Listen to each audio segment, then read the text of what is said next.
in El Salvador, about the size of Maryland, and the smallest of the Central American republics.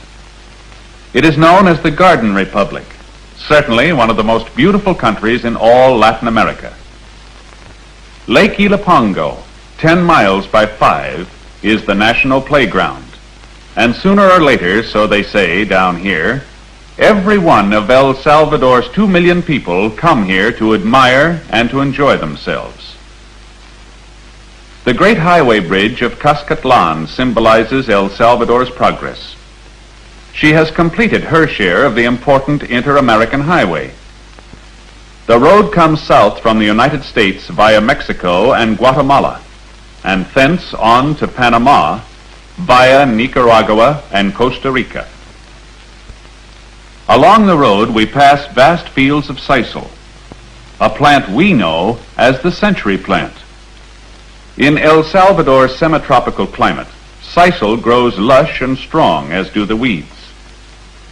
From sisal, we get the tough fibers that make cord and rope. It is an important crop to all Salvador. Moving on, we visit a coffee plantation, one of the thousands of small family-owned ranches that are the pride of El Salvador. Whole families work when the crop comes in, for all coffee must be picked by hand. When the price of coffee is high, the people of El Salvador are prosperous, for theirs is one of the world's finest coffees and the most important crop in the country.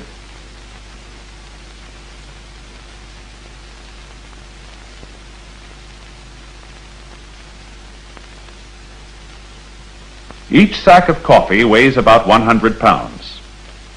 The men carry the sacks to the packing plant, where the work of making the coffee ready to ship is done.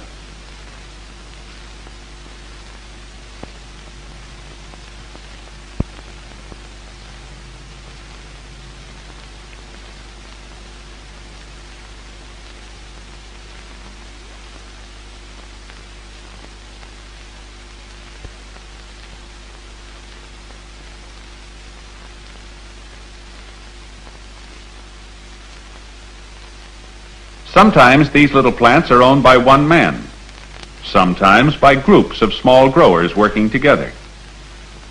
The washing of the coffee is important and always must be done in running water. The work is not easy.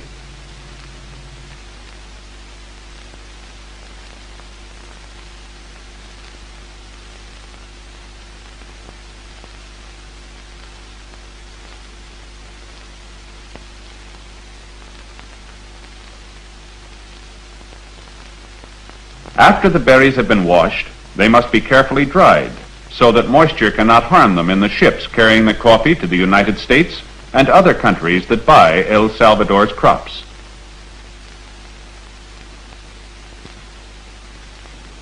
The coffee must be turned over during the day so that the sun can dry the berries evenly. Before the coffee can be used, it must be roasted. This is done after the coffee reaches its destination. The reason? Every country prefers its own method of roasting, which affects the flavor of the coffee.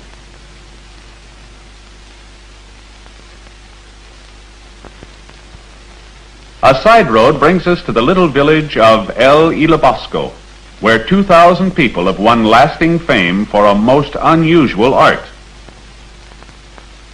Working with the simplest of tools, women of Ilabosco make the tiniest of figurines. Little clay dolls, designed especially for the Christmas season. The paints used are mixed to secret formulas.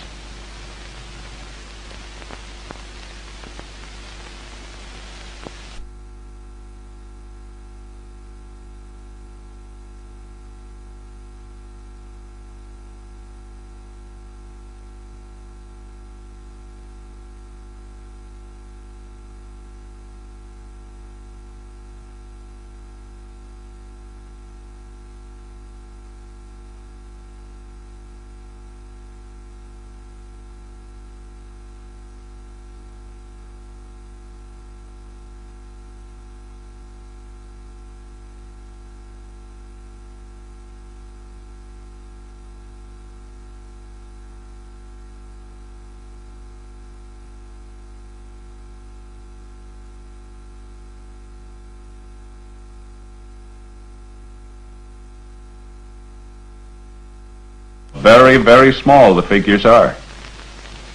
An Indian home. And here's all the family.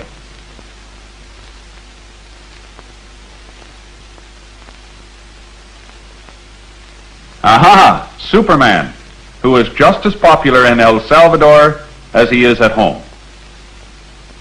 Cowboys. Market Day, the tortilla man. The fruit sellers. A market day group.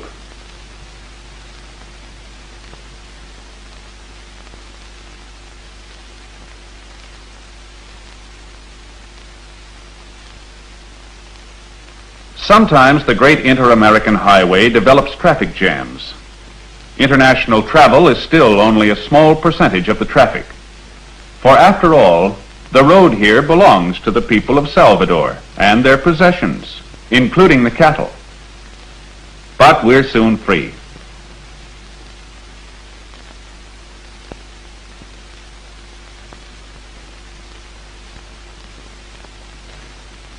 We stop at Tecla to visit the College of Santa Cecilia and to see the work that has won acclaim for its teachers and students. The boys who have won admittance have a good time, but also have an assured future.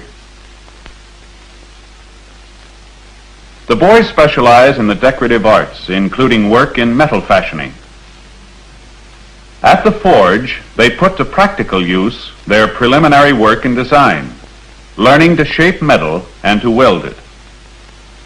Throughout Latin America, there is a constant market for artistically done wrought iron, and a master at the trade never lacks for work.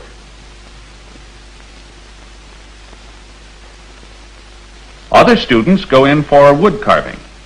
They practice the use of hand saws in the old tradition of the carver. They learn that a mistake with a chisel can't be fixed, and that attention and carefulness afford the only certain results. The designs they cut are their own work, even to the most intricate patterns.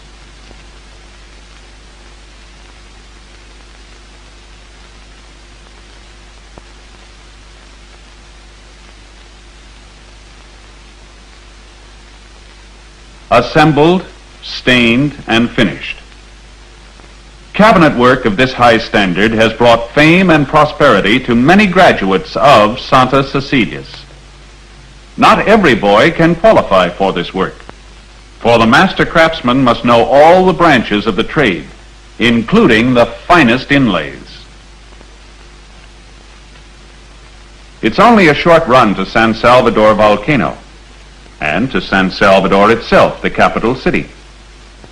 Here live 165,000 people in a valley half a mile high, where earthquakes are taken as a matter of course. The National Palace was built to withstand the most severe shocks. A ride through the city reveals how modern San Salvador has become. The city is more than 400 years old, far older than any city in the United States.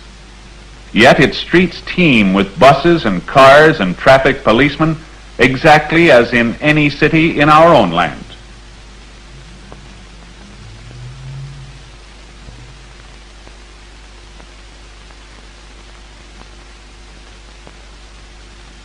The house windows are a bit different.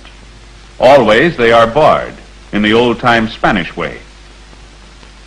And after Mass on Sundays, when the women wear their finest mantillas, the central plaza always crowded. By custom, this is the hour to read the papers and to take it easy.